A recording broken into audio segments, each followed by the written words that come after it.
And we are live. I'm John O'Loughlin. Welcome to McDuff Lives and welcome Mark Kulacz. I'm so glad that you had a chance to once again join me tonight here for McDuff and Kulacz. And we are going to start by asking you to tell us what you've been up to in terms of you attended the Great Resist. And what exactly was that all about? I'm not sure. Was it called the Great Resist? If it was, I wasn't aware. But in Knoxville, Tennessee, I attended it's sort of the inaugural Children's Health Defense Fund or organization conference. Now, I didn't know this. I'm sure that they had smaller gatherings, but it was the first time this organization, which is essentially overseen by and founded and overseen by Robert F. Kennedy Jr., Yeah. sometimes simply called Bobby, it was their first really big event. Now, it was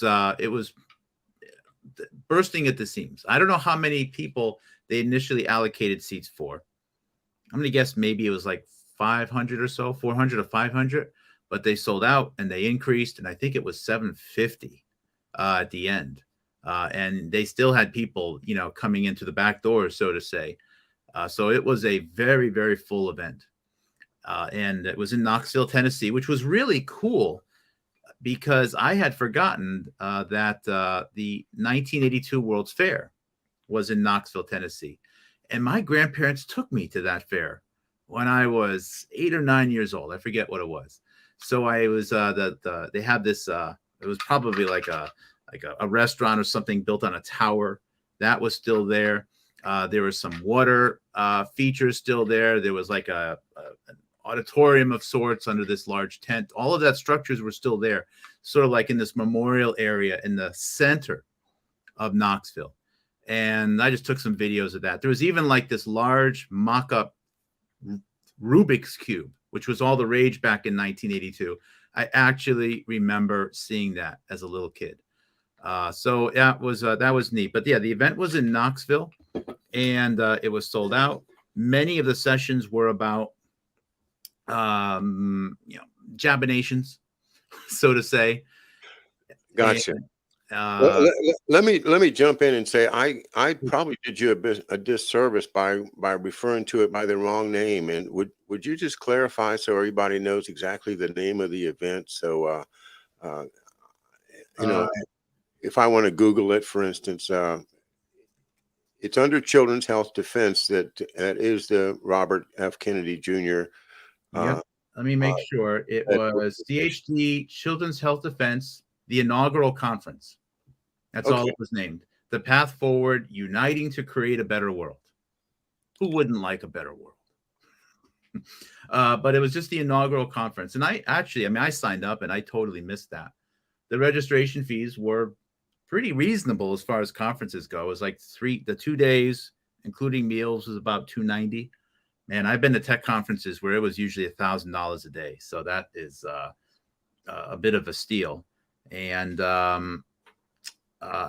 went there with, I spent time with Dr. Jonathan J. Cooey when I was there, and met quite a few people. Some people who were even on my show, and some who I've just spoken to or just knew of before.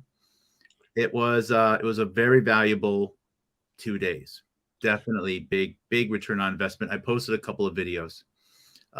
If you would, Yeah. Dr. Jonathan Cooey, I believe I know who he is, but make sure, if you would, just does he not have a Twitter, a YouTube handle or something that's a little different from that? And I've seen him on your show, but I'm a little vague on exactly who he is. And so tell us a little bit about him and how you ended up buddying around with him. He would describe himself as a oh my goodness, he said it so many times that the word is escaping me right now. But he got his doctorate in neurological research. I think it was bench clamp physiologist, I think. So he would his specialty is applying these electronic measurement devices to different parts of the brain, usually in animals, of course, for all kinds of research. And he got his PhD, I think, was actually in the Erasmus lab, or one of the universities in the Netherlands, where he met his wife. And the last few years, he's been living in Pittsburgh because he took a job back in the United States at University of Pittsburgh Medical Center. Just a really, really neat, cool guy. He started to do some videos related to the pandemic when it first started back in early 2020. And he did them in a unique way. So he would ride his bicycle to work. So he actually used a video of the bike, and he would just talk through what was on his mind on those days. So, and he just called the series JC on a Bike. And it was kind of cool. So because of the controversial nature of what he was saying, he wound up losing his contract at the University of Pittsburgh. And he decided to just apply his skills, making videos, researching and teaching. He really likes to teach, to making his own program. Now he streams on Twitch. I don't know if he did try to stream on YouTube. In fact, his initial JC on a Bike videos were on YouTube, but a lot of them were actually taken down, or he got strikes. So that's why he started to use Twitch. How do you spell his name, please? His last name is Couey. And the website for his educational program is GigaHome. That's what GigaOhm. GigaOhm. It's in Giga, which is what, a billion. And Ohm, resistance, biological. You get that one. So gigaohmbiological.com. And from there, you can get to the Google Calendar. You can download slides from his shows. It can be helpful in finding some back episodes, etc. So, like, I have Housatonic.live. He has gigaohmbiological.com. And they're organized different ways. But yes. Okay, that's where I knew it was a very interesting, clever name, but I couldn't call it to mind. GigaOhm Biological. Yep. And I'm just now on the website there, and looks very interesting. And yeah, he's an interesting man. So I'm glad you got to spend some time with him. Also, you mentioned that the main topics were the jabby jabs, and were there other topics such as your other main concern, that being the fentanyl crisis? I'm glad you mentioned that. It was mentioned a few times. I object to the way the fentanyl crisis is being used by some people now. It is real. It's absolutely real. But oftentimes it is only mentioned in the context of China is dumping these toxic drugs off on the U.S. and it's coming across the porous border. So we should be mad at the Mexicans, and we should be mad at the Chinese, and we should be mad at the Bidens and everyone else that lets it happen. But that's sort of, look, just because let's just say the Mexican border was the only way it was coming to the U.S., how does it get consumed? That doesn't mean it automatically just, kills people. There's a lot of dimensions to it. Dimensions of addiction, dimensions of improper prescriptions, which can lead to addiction. There's issues related to other mental health problems within the United States. There's issues. There's a lot of dimensions to it, and I object to how it's only brought up as China's bad and they're using it to kill Americans. Now, it is true that a lot of the fentanyl is processed in China. But there needs to be a way for it to be used in the United States. And also, China's not in control of U.S. laws, as far as I know. And the U.S. is free to put public service announcements on its own programs. And in spite of my most sincere reach out to my congresswoman here in Massachusetts, Catherine Clark, she will not do it. You don't have to change any laws. You don't even need to change border enforcement. I would just like to see a public service announcement. I know I'm getting a little bit off topic here. No, this is my topic. For just to say, look, there's repressed pills on the street. There's kids who will do stupid things, as stupid kids do. And we were all stupid kids, and we all done stupid things. And I guarantee you, kids will do stupid things in the future as well. But I would just like the parents to know that, you know, there's a situation right now where there's stupid kid things that which can be done, which can be lethal on the first attempt. And that's a scenario which just didn't really exist previously. And that's repressed pills, which are fentanyl, lethal quantities on the street, sometimes pretending to be Xanax or something that seems, you know, you get a little buzz from it. It should be fun. It's even been laced into marijuana, and it's been known to be seeded into that. But that said, it was mentioned at the conference, but it wasn't mentioned in the bigger spectrum of things. And also, although I don't have a breakdown, there's absolutely a fair amount of fentanyl, possibly could even be more than it than comes across the border, is easily available from vets.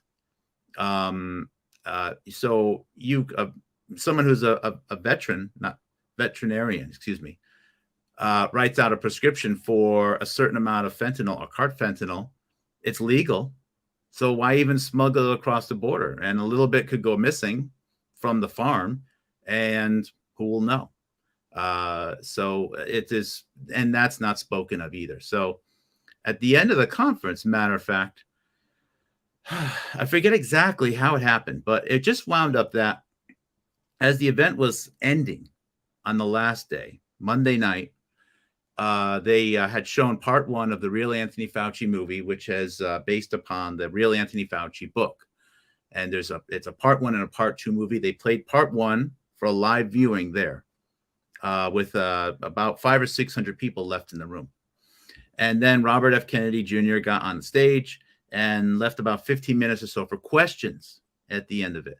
And I had a question I just had to ask related to Fauci's history, which I don't feel as though has been, or prehistory, which wasn't covered enough, but my opinion there. And just a couple of minutes before I finally got my question in, there was some, again, reference to fentanyl and something about China. And I don't know if it was because it was a hard word to pronounce, but there was a chuckling about it between a few people. And I was like, first of all, it just reiterates that although in some circles it's spoken of, it's still not really well understood, I don't think. Now, I think a lot of people in the audience probably have had exposure to it one way or the other, friend of a friend, or even personally, or children, or their own children, but not amongst everyone. So that just upset me a little bit. So I didn't mention the fact that I lost my son 6 months ago from that when I asked my own question. I wasn't planning to mention it otherwise. I don't think people should always remind others of their own personal tragedies at every opportunity. But in that case, it was just like a minute or two before I spoke that there was, again, just a reminder that it's a little bit misunderstood. And in many cases, especially right now, it's just tossed out there as you should be mad at China. Like, you know what? I am disappointed in China. I'm really mad. But I'm even more mad at people who are getting our tax dollars, who are getting paid to keep Americans safe, who are getting paid to raise awareness of risks, who are getting paid to protect those borders, who are knowingly and willingly allow it to come in here and kill people, possibly even to impact statistics related to how the current pandemic is being interpreted, and possibly knowingly as a way to be able to get Americans mad at the people over there instead of at the elected and paid for officials at home. Well said. And I want to emphasize that my studies have indicated that illegal drug importation does not happen without the connivance and participation of U.S. intelligence agencies. And that has been proven by Douglas Valentine in the books I've studied. It's in The Strength of the Wolf. You can just see how that whole Bureau of Narcotics and Dangerous Drugs and the whole regime was set up to run interference so that the real drug dealing that's going on is covered by a bunch of flashy stuff about busting, marijuana dealers and Harry Anslinger and the whole routine, and that is not something that's just going to stop.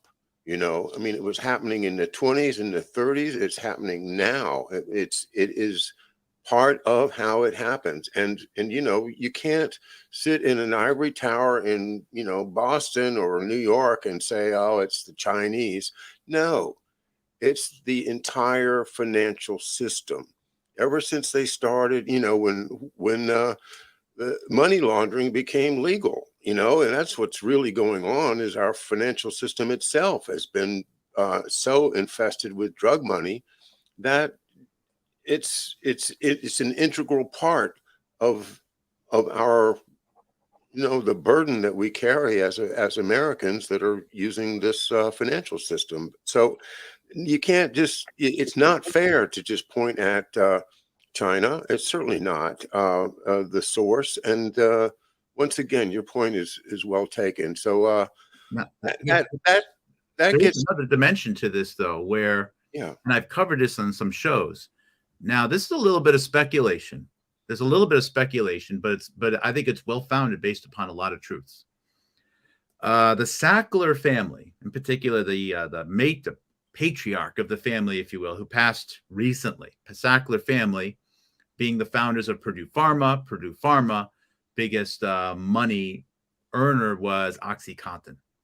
Okay, is when the Sackler patriarch recently passed. If you read his obituary, his closest friends included, like if you list 4 out, and people who received the largest amounts of his philanthropy were Doctors Joshua Lederberg and a Dr. Philip Sharp. So number 2 on that list is the person who was the mentor of the scientific director at Moderna. Philip Sharp is a giant with respect to exosome research. I think he's a Nobel laureate winner, and his student, Dr.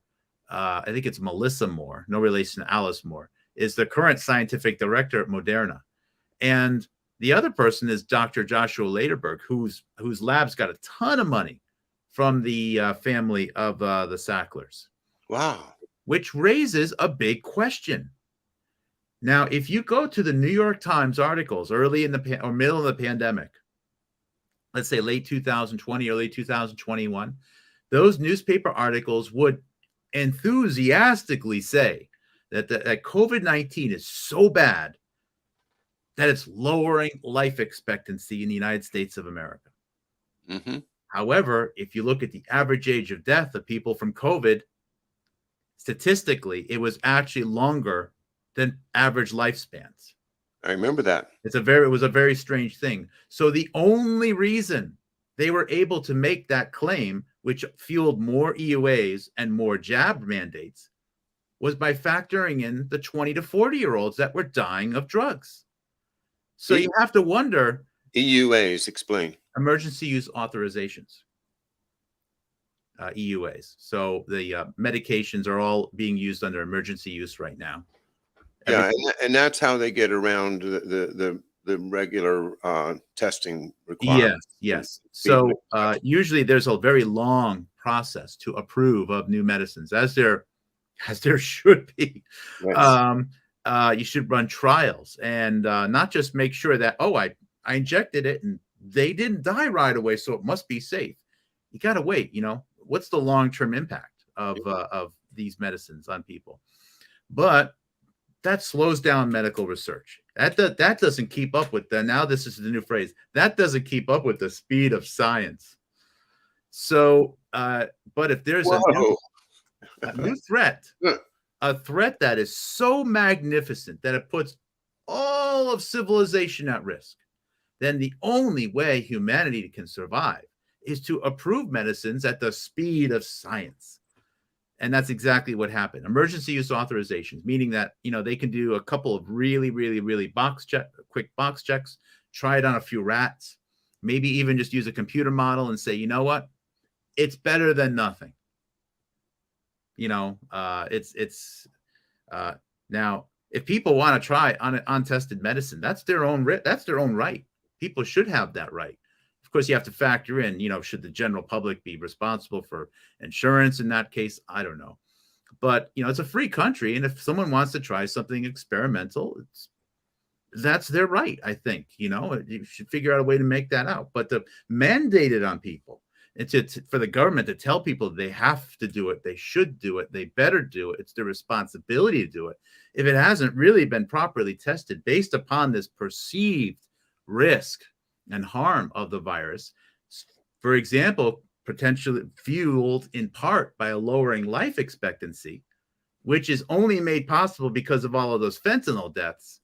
Mm-hmm. Well, now I'm suspicious of that angle too. And I don't see that being brought up by many people at all, sadly. So I just think that this fentanyl, this opioid crisis is being misused. And I think that there's several things probably driving it. And, if China's airdropping, fentanyl and, fentanyl clouds over cities and killing people, that's one thing. That's not happening, though. It's not happening like that. And even if they were, well, last I checked, we have the largest Air Force that God ever created. So why couldn't we stop it? Anyways, these days right now, though, my position, John, is going to get me in trouble. I can feel it. I'm supposed to, as an American, put all my anger or direct all my anger at the people over there. And anything short of that makes me potentially a terrorist or a threat to the state, sadly. So this is how divisive things have become right now. And I'm aware that that is what we are being called to do. You probably have felt the same thing. I don't know. I'm assuming you have. Oh yeah. And what can you do? But I just try to ignore it. And hey, if there comes a time when you feel like you need to step back, it's nothing wrong with it. It's right now I feel like I'm on a roll. I'm doing a lot of good work. My wife is producing a number of our shows into podcasts now that are audio that's going out on Spotify and all the usual podcast services. So I always meeting new people. I'm looking forward to interviewing a number of interesting guests that have been kind enough to have people contact me. I've been studying along the lines of what you just said, the work of Dr. Dennis Rancourt, Rancourt. He's a Canadian, and he works on the statistical side of it. And his particular interest in the pandemic is the subject of all causes death, mm-hmm. ACDs, and he has analyzed it in such a way that he's able to tease out, what social groups were the most affected, and to just sort out a number of statistical anomalies that just are completely inconsistent with the narrative. Mm-hmm.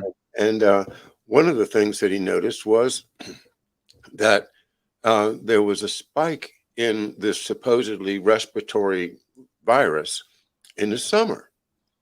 And that's backwards. They're supposed to, mm-hmm. respiratory viruses spike in the winter because that's when everybody gets colds.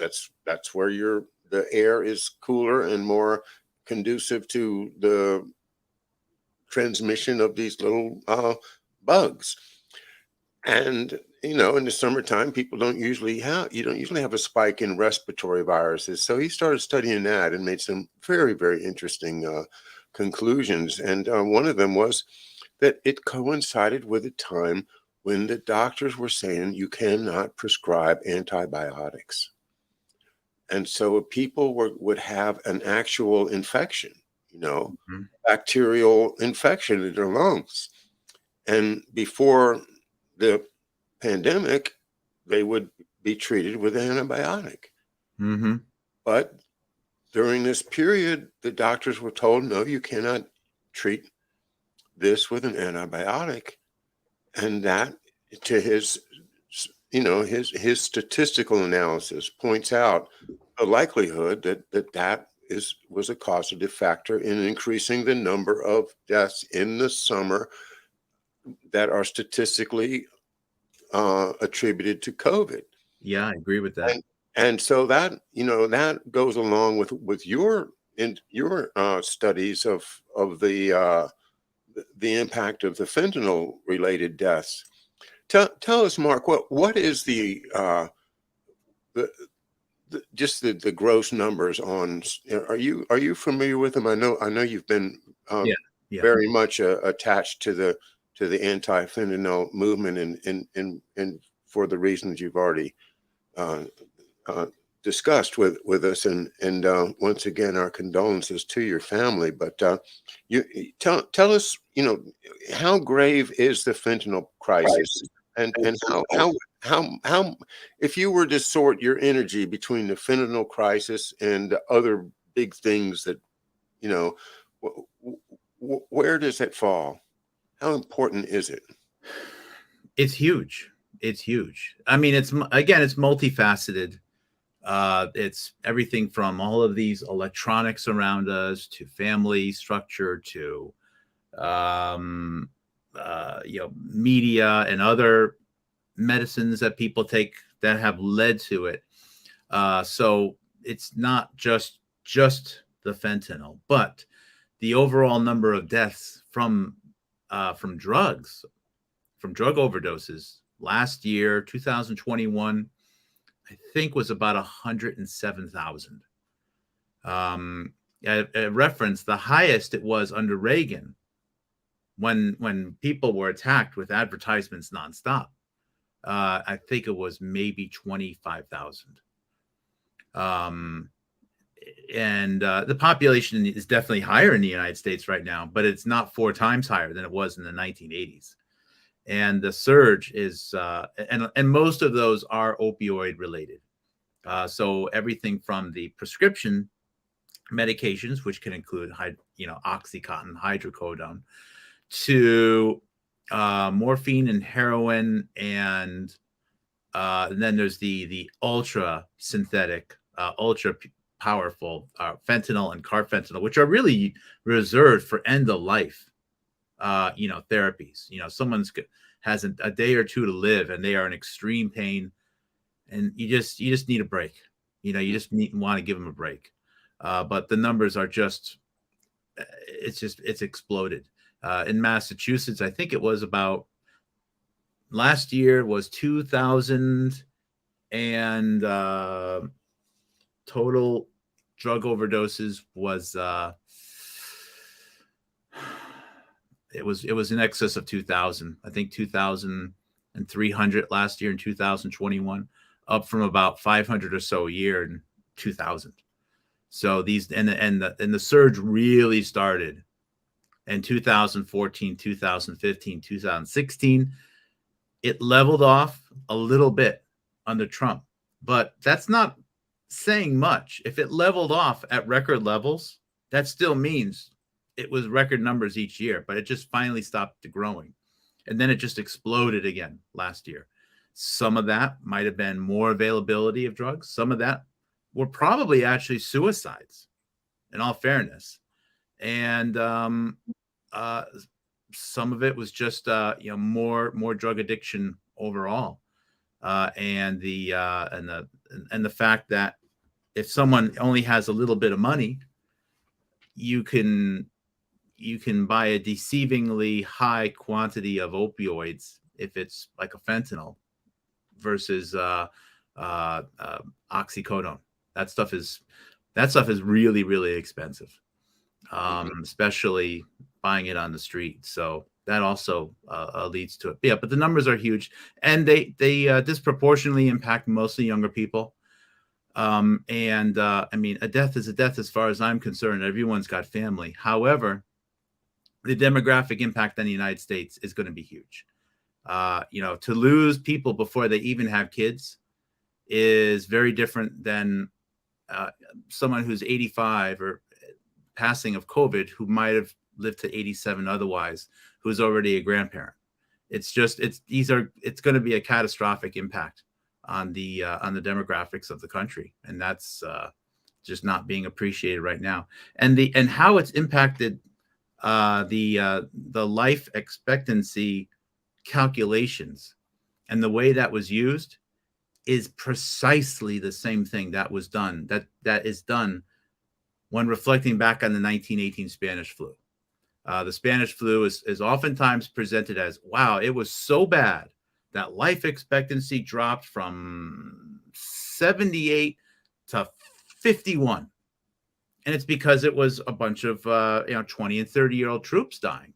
So if that was a high percentage of the deaths in 1 year, of course it was going to drop. These things are they seem to be done or allowed at very least to happen intentionally, because it can create data to justify the badness of an event and to justify the medical countermeasures, the responses to it. It feels as though there's a dimension of that to coronavirus as well.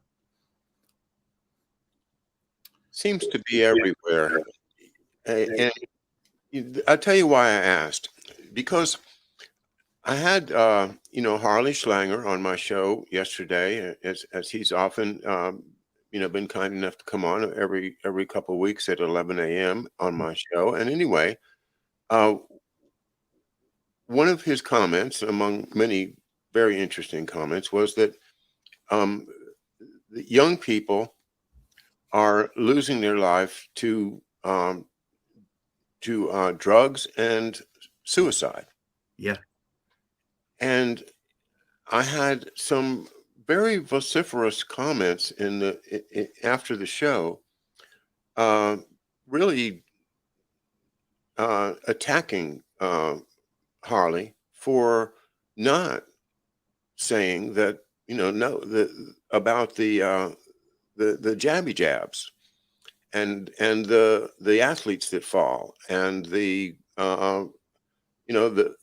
things that everybody has seen. I mean, in my opinion, most people have by now at least seen one athlete or some nurse or somebody that was, just standing there, and then boom, they go down. And some of them might be fakes, but I think there's more likely that they're real. And nevertheless, statistically, I don't think it could be compared to the tragedy of the drug crisis and the suicide crisis that we're having. But not yet. It gets a lot of right. Fair point. But it gets a lot more attention than the two other crises, the suicide and the drug crisis. So, I think it's important that we keep things in perspective, and that's why I think it's important that we, when we have a community of people that we talk to, you have subscribers, I have subscribers, we talk to different guests. Sometimes they don't agree, but we are making progress by interweaving all of these threads that we create. And so that's why I guess that's why I asked you to kind of remind us of the gravity of the drug problem, and and frankly the suicide problem too. Although I don't know to what extent you're part of that community. Not so much. That's actually a good question. If there is a suicide involving a a drug overdose. How is it counted? Is it counted as a drug overdose or is it counted as a suicide? It's a really fair question. No, And it's COVID. Didn't you know that? well, actually, no joke. Sorry, no, I no. had on a guest, John Bodwin. Really, it was a long show. I apologize, 3-hour show. But he lives in Massachusetts. He is the only person I know of in the United States of America that has access via a case that he filed to the death records in his state or in any state over the last few months or last 2 years. So he's the only person that's been able to compile accurate death statistics in any state over the last 2 years. And the insights that he's been able to gather from that have been astounding. And he has not just looked at the data, he's made plenty of phone calls. And sure enough, through phone calls, through his research, through his assessment of the death statistics, not cases and all of that stuff, but actual deaths, he found it was 15 or 25 instances in the state of Massachusetts where a fentanyl death, drug overdose, was called COVID only because the dead person, the deceased person, tested positive for COVID. Mm-hmm. So again, now you get into, well, what's the primary cause of death versus what's the related cause of death? It's such a morbid conversation, but this is the world we're in right now. If it's possible that the number of drug overdoses, suicide or not, could actually be even higher than what we're saying. Some of them were probably added to the COVID category. Yes, they died of a massive fentanyl overdose, but the deceased person tested positive for a protein fragment. So it could have been coronavirus. So let's put it as coronavirus. Now, has that happened in other states? We don't have proof, but I would be willing to bet a lot of money that has happened in other states as well. And again, so there's pressure to categorize things one way or another. So we've heard about things like motorcycle accidents being called coronavirus. And it's horrible that you chuckle at this because, that the accident was real. The person who died in the motorcycle accident was someone's family member. Yeah. But it's like really, we're in a world where someone dies in a horrible motor vehicle accident and it's called coronavirus. And the coroners and the doctors are actually done that with a straight face. Some of the coroners were pressured to do that. They won't go on record with their names, but they will say that they've been pressured to follow that particular policy.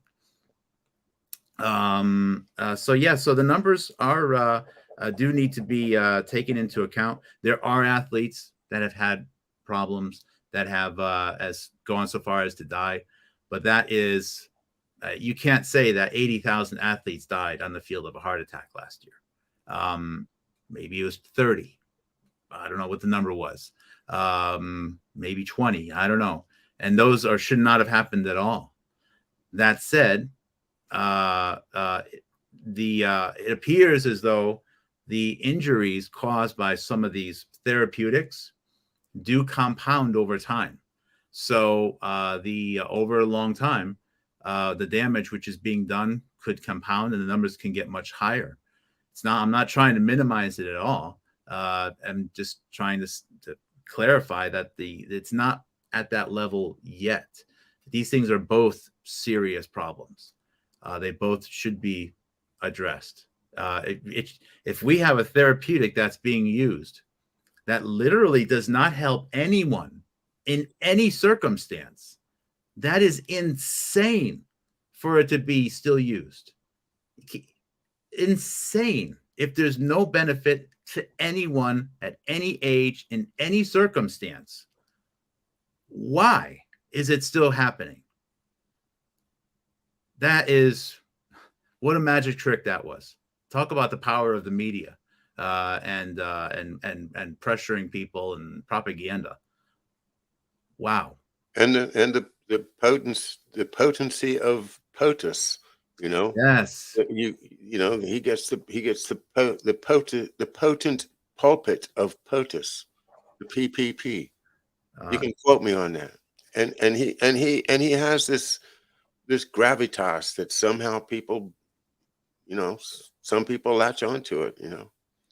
so a couple of things just from the conference before we wrap up there. I got to meet Scott McCullough. Oh, really? Yeah, that was wonderful. That was wonderful. Not Peter McCullough, Scott McCullough. Oh, well, I'm sorry. Who's he? He is a lawyer. He lives down in Texas. He works for Children's Health Defense Fund and RFK Jr. Okay. on matters related to wireless communication safety standards. He used to fight for the big wireless companies. Now he fights against them. He actually saw enough data that he's convinced of the risks and the hazards and the benefits of staying wireless when and ever possible. He's an ex-Marine. He's just a solid guy.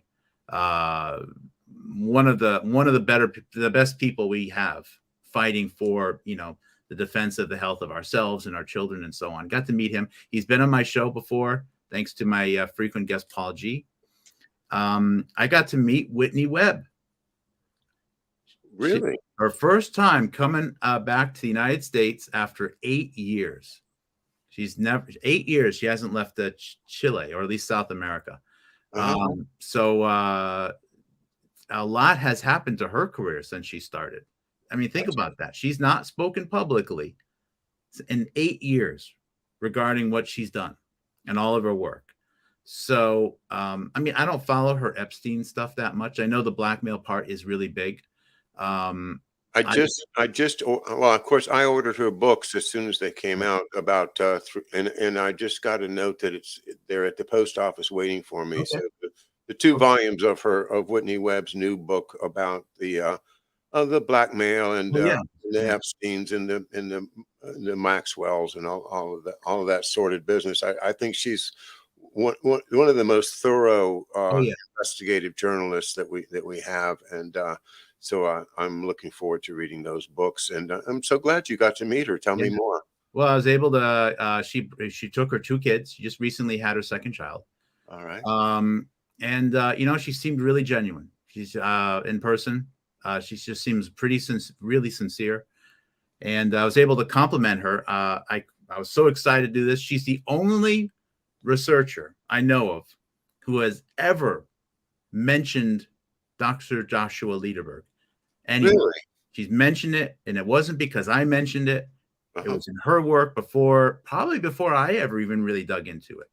I think it was actually in one of her pieces on Dr. Michael Callahan, which was written like as the pandemic was starting. And I really wasn't into the whole virus thing before then. I mean, obviously the pandemic encouraged all of us to U-turn into that. Yeah. So although I don't follow all of her work, I've made a decision to really focus on things that no one else seems to have gotten into, which has been a good return on investment for me. But that said, I know she does her work because no one had mentioned that. There was no reason for her to mention that. It's because of her own research. And what's really cool is she recognized me. Oh, hey. A little bit of a win there. So that was really cool. And she presented, and she went over I think it was highlights of her book, but mostly about the risks to journalism right now, and even independent journalism. Yeah. So that was cool. She almost didn't make it. It was difficult with all of the visa stuff and everything, and I don't think her kids have ever left the country before. But that was cool. That's amazing that she made that journey. I'm sure she must have had an invite or an indication from RFK Jr. that he would like her there, and she was on the speaking. She was one of the 10 speakers. Okay, wow. So it was close call. She almost didn't make it, but she did. Yeah. And there's no direct flights from Chile to Knoxville, that's for sure. So maybe to New York City, but not to Knoxville. So that's a long and I'm sure rather expensive flight. Let's see here. Anything else? Yeah. So there was mention. You did refer to the event as the Great Resist. There was a session there called the Great Resist. Oh, right. That must be what I picked up. Yeah, that was Bobby Kennedy. As a matter of fact, I posted a recording of that. That session was called the Great Resist Session. And I have mixed feelings about those language, the Great Reawakening, or the Awakening of America, or Reawakening, the Great Resisting Awakening. I don't know. Uh, Yeah, uh, we've had a few great awakenings in the past, and oh boy, they, they John, didn't they didn't last very long. it just I don't know, how many times can you wake up, Yeah. uh, and Yeah, people say wakey wakey. wakey wakey, It's eggs and replaced. bakey. Yeah, well, that's another issue. Um, But I'm not on board with. I mean, of course, I'm on board with people being having access to the best information possible about therapies, right? Of course, we want that, and but there's a lot of like, but there's a certain arrogance to saying that to somebody that I think, where everybody's sensitive to the idea that, oh, you think you know more than everybody else, and it immediately sets up an emotional tension that shouldn't be there. Uh, yeah, we all need to stand down and realize that none of us has the key to all the information. None of us does. And no, and so if we can just get a sense that we're all at least sincerely trying and go from there and maybe find the things we agree on first. That might be a good idea. So many things that we all agree on. It always is the way that they get away with it is divide and conquer, and we are going through a real serious number of oh, such events, and in many different dimensions and ways. And well, it's people like you that help us guide our way through. And Mark, I want to spend the last 5 minutes making sure everybody knows how to find your work, oh, sure. and how impressive it really is. How long have you been putting up your research over at Housatonic Live? Well, I started the channel really a little over 3 years ago right now, and like you, Yeah. dealing with the strikes, I have to distribute things on different channels on YouTube. But I have 3 years of videos, over 1,000 videos if you include shorts and full length videos. Full length videos, it's closing in on 500 right now. Mhm. Plus, I've shared a bunch of other videos, which I claim to be, I believe, are of historical significance. They could be interviews, they could be old movies, whatever the case. And of course, there's the research archives, which you can access through Housatonic.live, or you can just go to the main company website, which is HousatonicITS.com, which I also been backing up. I have about 1,000 topics there printed out. It works out to be about it's about an 11. It would be about 11,000 page PDF if I print that out right now. And I have a system to back that up. I have USB sticks all over the country right now, sending them out once a month to different people, people that I trust. So should they ever be needed, they're out there. It's part of my budget. Yeah. And so some of these links will take you to, these are like just the most recent ones, right? Some of them are still live on YouTube. Some of them I have to take off. I have a big spreadsheet down below. I have playlists. If you go back to the top, you can actually see the playlists that I have. A little bit higher up. Yep. Just click playlists.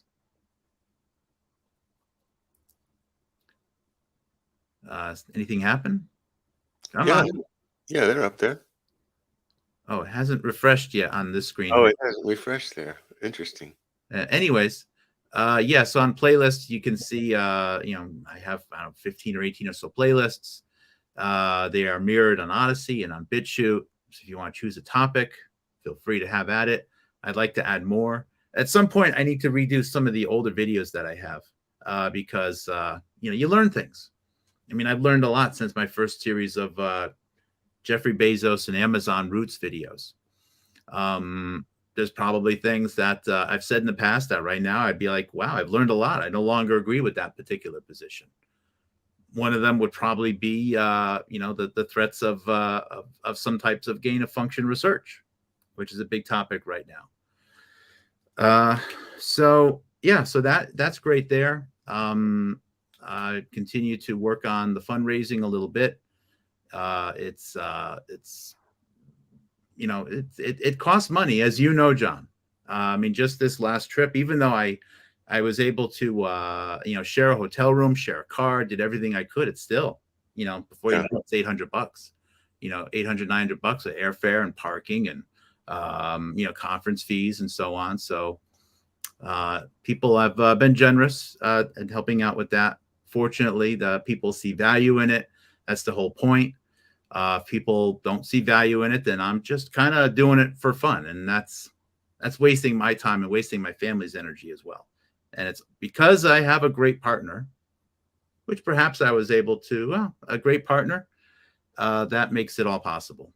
And again, you're getting help as well from home, from your great partner, goes a long way. And check that, put that one in the win column. Well, Mark, thank you very much. Everybody, the research over there, just go to the research tab, which I didn't show you tonight, but you can just punch research and you'll see, hundreds of very important articles, references, biographies of the characters like Lederberg, who nobody really knows about in the big world yet. We have to teach them. We have to spread the word, and there's no better way than to just get over to Housatonic.live and go from there. Thank you very much, Mark Kulacz. Guys, we will see you tomorrow. Tomorrow evening, I believe I have Professor Hamamoto coming back. Cool. So looking forward to that. Good night, everybody. Thank you, audience.